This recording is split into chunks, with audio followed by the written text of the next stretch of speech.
건강에 관심이 많은 분이라면 똑같은 지방이라도 내장 지방이 더 위험하다는 말을 들어보셨으리라 생각합니다.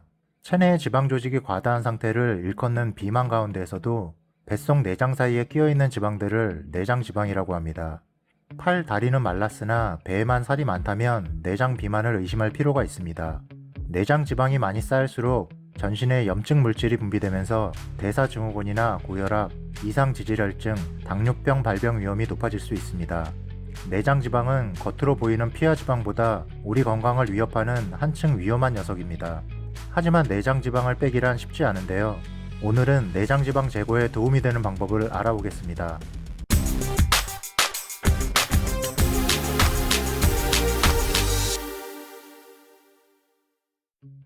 지방은 우리 몸에서 에너지 저장과 공급을 담당하고 있습니다. 이때 에너지가 과잉 공급되어 지방세포가 비대해지거나 그 수가 늘어나는 것을 비만이라고 합니다. 지방은 피하지방과 내장지방으로 구분되기도 합니다. 피하지방은 말 그대로 피부 바로 아래 위치한 지방으로 복부나 엉덩이, 허벅지 쪽에 주로 분포합니다.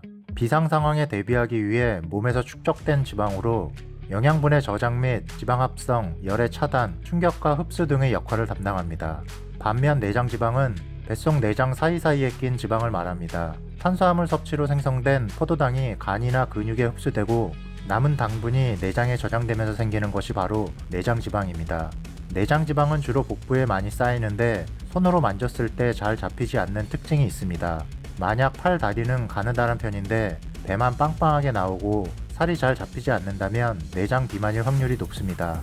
앞서 말씀드린 것처럼 내장지방은 과식, 음주, 신체활동 부족 등의 원인으로 인해 발생됩니다. 고칼로리, 고지방, 고염분, 고당분 식품이 주를 이루는 서구화된 식습관은 내장지방의 주요 원인으로 손꼽힙니다. 이와 함께 술 역시 내장지방 축적의 주범으로 손꼽힙니다. 하루에 술을 한두 잔 마시는 것은 심혈관 질환에 좋다고 알려져 있으나 내장지방 축적의 위험이 높아진다는 측면에서는 그리 권장할 만한 일이 아니라고 합니다. 이 외에도 내장지방은 유전적 요인, 스트레스 등의 원인에 의해서도 내장지방 발생이 높아지기도 합니다. 내장지방 과다 여부는 허리둘레로 확인할 수 있습니다. 남성의 경우 허리둘레가 90cm 이상일 때, 여성의 경우 허리둘레가 85cm 이상이면 내장지방이 과다하게 쌓였을 가능성이 높습니다. 허리둘레가 90cm, 85cm 이상이면 체질량 지수가 정상이라고 해도 대사증후군, 당뇨병, 관상동맥 질환 발생률과 사망률이 높아질 수 있기 때문에 관리가 필요합니다. 눈으로 보이는 피하지방보다 내장지방이 위험한 이유는 지방이 한 곳에 머물러 있지 않고 혈액 속에 지방산 형태로 돌아다니기 때문입니다. 혈액으로 흘러나온 지방이 혈류를 타고 돌아다니면서 뇌혈관, 간, 심장 등에 쌓이게 됩니다. 장기적으로 지속되면 대사증후군을 비롯해 심혈관계 질환 등 각종 문제를 일으키게 됩니다. 또 내장지방은 몸에 염증을 일으키는 여러가지 물질을 분비시키는데 이 같은 성분이 혈액을 통해 이동하면서 우리 체내 곳곳에 염증을 발생시키기도 합니다. 최근 간헐적 단식이라는 다이어트 방법이 주목을 받은 바 있습니다. 실제로 단식을 하면 혈당과 인슐린이 일정 수준 이하로 떨어지면서 지방이 분해되는 효과를 볼 수 있습니다. 보통 12시간 동안 음식을 먹지 않았을 때 지방분해 대사가 시작되므로 저녁 식사 후 아침 식사 전까지 12시간 이상 공복을 유지하는 게 좋습니다.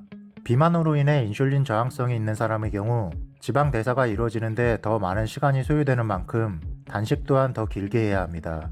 단식을 할 때는 반드시 몸 상태를 고려해야 하며 몸에 이상이 없다면 주 1, 2회 정도가 적당하고 16시간에서 24시간 짧은 단식을 하는 것은 내장지방 감소에 도움이 됩니다. 잘못된 식습관은 내장지방을 만드는 대표적 원인입니다. 특히 탄수화물 섭취가 과도할수록 내장지방이 쌓이기 쉽습니다. 적정량 이상의 탄수화물을 섭취하면 몸의 에너지로 사용된 후 남은 탄수화물이 지방으로 변환돼 몸에 축적되기 때문입니다. 밥이나 면 요리, 과자, 빵 등을 많이 먹는 사람이 복부 비만을 겪는 것도 이 같은 이유입니다. 특히 설탕, 액상과당과 같은 정제 탄수화물을 많이 섭취하면 중성지방 수치가 상승하고 내장지방이 축적될 수 있어 주의해야 합니다. 백미보다는 현미나 잡곡밥을 흰 밀가루로 만든 빵 대신 호밀빵을 섭취하면 좋습니다. 더불어 내장지방의 주요 원인인 술도 피해야 합니다.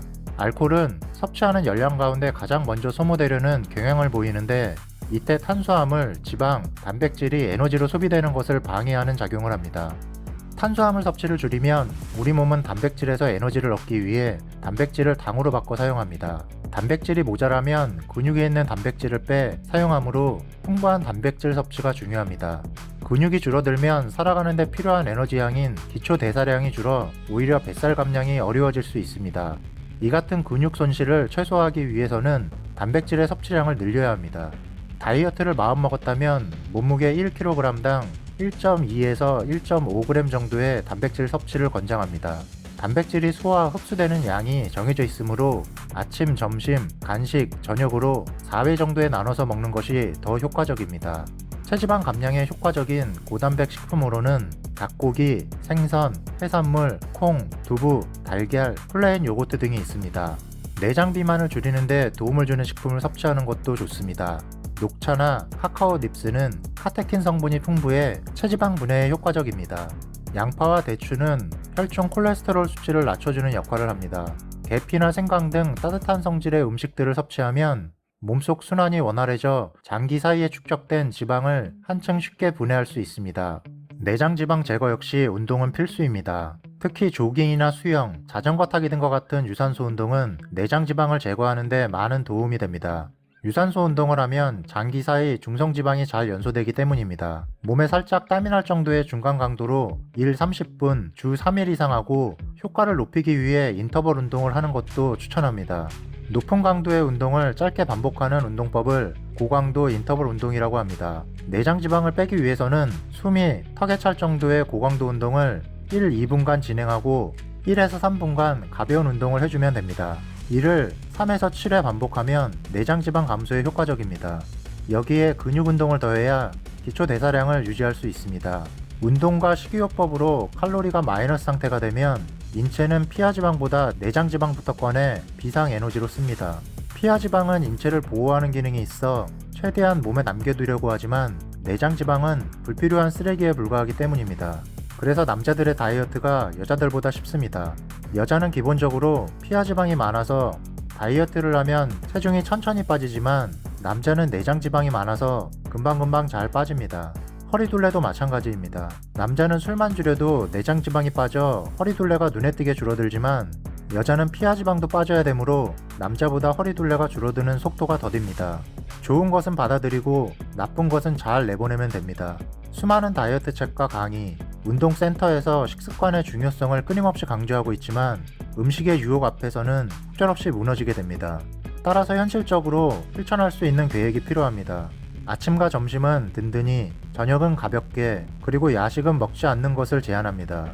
가급적 제철 음식을 먹고 탄수화물과 당분, 튀긴 음식, 기름진 음식은 자제하세요. 절주가 쉽지 않다면 매일 마시는 것보다 이틀 정도 쉬었다 마시는 것을 권합니다.